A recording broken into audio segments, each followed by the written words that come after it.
Hello guys, welcome to Unacademy. मैं हूं अनिकेत अग्रवाल और हम करें डेली पीआईबी एनालिसिस। तो आज के डेली पीआईबी एनालिसिस में हमारे पास जो दो इंपॉर्टेंट चीज़ें हैं उनमें से फर्स्ट है पर्सनालिटी। तो पर्सनालिटी में रिसेंटली हमारे जो शहीद भगत सिंह हैं उनकी बर्थ एनिवर्सरी थी, जिस पर प्रधानमंत्री मोदी ने इन्हें होमेज जो है वो ट्रिब्यूट जो है पे की थी। तो इसके बारे में जानेंगे। GS1 पर्सनालिटीज़ का पार्ट है, प्लस हमारे मॉडर्न इंडिया का भी इंपॉर्टेंट हिस्सा है ये। और इनके नेतृत्व में काफ़ी ज़्यादा मोटिवेशन जो है सारे यूथ को मिली, जो भी लोग अंग्रेज सरकार के खिलाफ लड़ना चाहते थे। और अंग्रेज सरकार भी इनसे जो है काफ़ी ज़्यादा, आप कह सकते हैं, डरती थी। तो एक फियर फैक्टर जो था वो इन्होंने इंड्यूस किया था। तो बहुत इंपॉर्टेंट हमारे लिए ये पर्सन रहे हैं, आज़ादी के बाद भी और आज़ादी की लड़ाई में भी। उसके बाद नेक्स्ट है NDMA, national disaster management authority. ये आपकी गवर्नमेंट अथॉरिटी के अंदर आता है। इसके बारे में जानेंगे क्योंकि इनका जो है फाउंडेशन डे मनाया गया है रिसेंटली। प्लस जो भी आपकी डिजास्टर लाइक सिचुएशन आती है उसके अंदर इनका बहुत बड़ा रोल होता है। इवन कोविड टाइम्स में भी NDMA को काफ़ी ज़्यादा रिस्पॉन्सिबिलिटीज जो है वो सौंपी गई थी, जो इन्होंने बाखूबी निभाई भी थी। तो लेट्स स्टार्ट।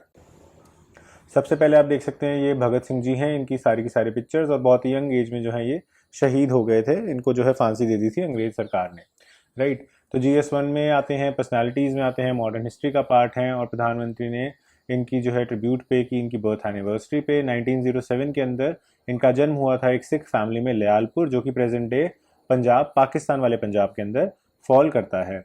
इनका सपना था भारत को आज़ाद देखना, और इसीलिए इन्होंने इंडिपेंडेंस के लिए मूवमेंट जो है वो स्टार्ट की थी। और साथ ही साथ इन्होंने रेवोल्यूशनरी नेशनलिज्म की भी शुरुआत की थी।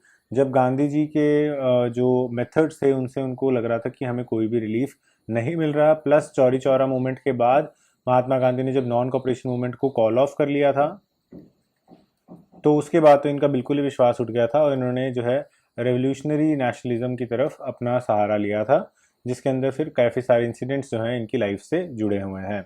जलियांवाला बाग मैसेकर 1919 का, जिसके अंदर बहुत सारे निहत्थे लोगों को जो है मार दिया गया था अंग्रेज सरकार के द्वारा, उसका इनका ऊपर बहुत ही ज़्यादा इम्पैक्ट था। और उसके बाद जो आफ्टर मैथ भी था, जिसके अंदर घोड़ों से भी कहा जाता है कि जो है घोड़ों से स्टॉम्प करवाया गया था जो क्रॉल कर रहे थे लोग। तो उस तरह की जो इनह्यूमन बिहेवियर किया गया था, बेलीज में बच्चे थे जिन औरतों के, वो भी मर गए थे, कुएं में कूद के मर गए थे। तो वो काफ़ी ज़्यादा जो है हर्ट किया था इनको। एंड उससे ये और ज़्यादा इंस्पायर हुए थे कि हमें अंग्रेज़ों से जो है छुटकारा चाहिए। ये बहुत ही ज़्यादा लेफ्टिस्ट राइटिंग से इंस्पायर्ड थे और अपने आप को एथीस्ट भी बोलते थे और कैपिटलिज्म के भी अगेंस्ट थे। तो he was against capitalism, leftist approach में थे, प्लस अथीस्ट थे। तो किसी भी धर्म को ये नहीं मानते थे। अगर हम इनकी रेवोल्यूशनरी एक्टिविटीज़ की बात करें तो कानपुर के अंदर जब हिंदुस्तान रिपब्लिक एसोसिएशन बनी थी तो इन्होंने इसे ज्वाइन किया था। और इसके अलावा ये लाहौर के अंदर 1925 के अंदर नौजवान भारत सभा के भी फाउंडर्स में से थे। उसके बाद सुखदेव, चंद्रशेखर आज़ाद और अदर्स के साथ मिलकर इन्होंने HSRA Hindustan socialist Republican association 1928 के अंदर फाउंड की थी। और जो कि मेन बेसिकली ऑर्गेनाइजेशन थी जिससे अंग्रेज जो है इसको टेररिस्ट ऑर्गेनाइजेशन की तरह ट्रीट करते थे। लाहौर के अंदर इन्होंने लाहौर स्टूडेंट यूनियन भी बनाई थी।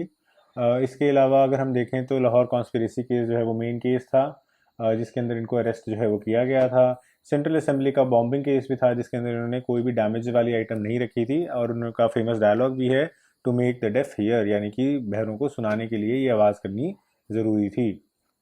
इनको सॉन्ड्रस मर्डर केस के अंदर जो है अरेस्ट किया गया था, राजगुरु, सुखदेव और अदर्स के साथ। और इन तीनों को ही फांसी की सज़ा दे दी गई थी मार्च 24, 1931 को। और लाहौर जेल के अंदर इनको फांसी की सज़ा देनी थी, और क्या कहीं मास प्रोटेस्ट ना हो जाए इसीलिए इनको एक दिन पहले ही जो है फांसी की सज़ा सुना दी गई थी। और इसीलिए हम 23 मार्च जो है उसको शहीदी दिवस के नाम से या मार्टर्स डे के नाम से जो है मनाते हैं। इनके लिए आज़ादी सिर्फ अंग्रेज़ों से जो है आज़ादी नहीं थी, इसके अलावा आज़ादी थी from poverty, untouchability, communal warfare sorry, discrimination, exploitation, ये सभी चीज़ों से आज़ादी, सभी इलविल चीज़ों से आज़ादी। साथ ही साथ एंटी कैपिटलिज्म, ये सारी चीज़ें भी इनकी आज़ादी की डेफिनेशन में आती थी। बहुत ही लर्नड मैन थे और बहुत ही यंग एज के अंदर इन्होंने देश के लिए अपना बलिदान जो है वो दिया था। नेक्स्ट आ जाता है NDMA। NDMA की बात करें तो GS3 का पार्ट है, डिजास्टर मैनेजमेंट के अंदर आता है। NDMA means national disaster management authority, जिसका 18th फॉर्मेशन ईयर था। दिल्ली के अंदर इसको मनाया गया था। इन थीम आपको याद रखनी है, क्योंकि प्रीलिम्स के अंदर जो शॉर्ट क्वेश्चन आते हैं कई बार आपको एक ऑप्शन दे देता है, एक स्टेटमेंट दे देता है कि थीम क्या था इस ईयर का।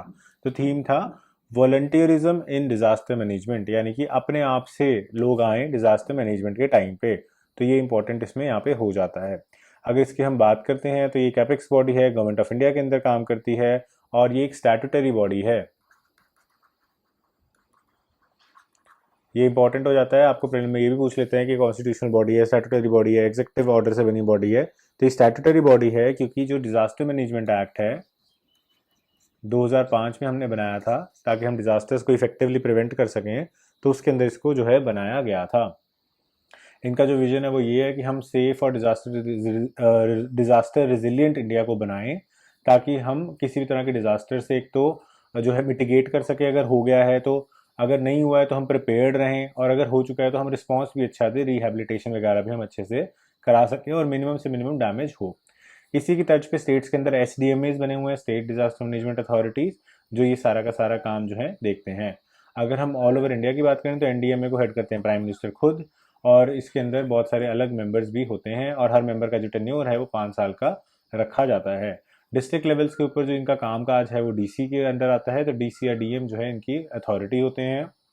और ये जो एक्ट है ये पूरे इंडिया के ऊपर एप्लीकेबल है, तो इसीलिए जब तक जम्मू कश्मीर इधर का पार्ट नहीं था तब भी उसके ऊपर ये एप्लीकेबल था, क्योंकि डिजास्टर एक किस्म से एक इमरजेंसी सिचुएशन होती है जहाँ पे हमें कहीं ना कहीं लोगों की जान माल का जो नुकसान है उससे होने से बचाना है, क्योंकि उससे हमारी इकोनॉमी भी बहुत ज़्यादा हर्ट हो सकती है।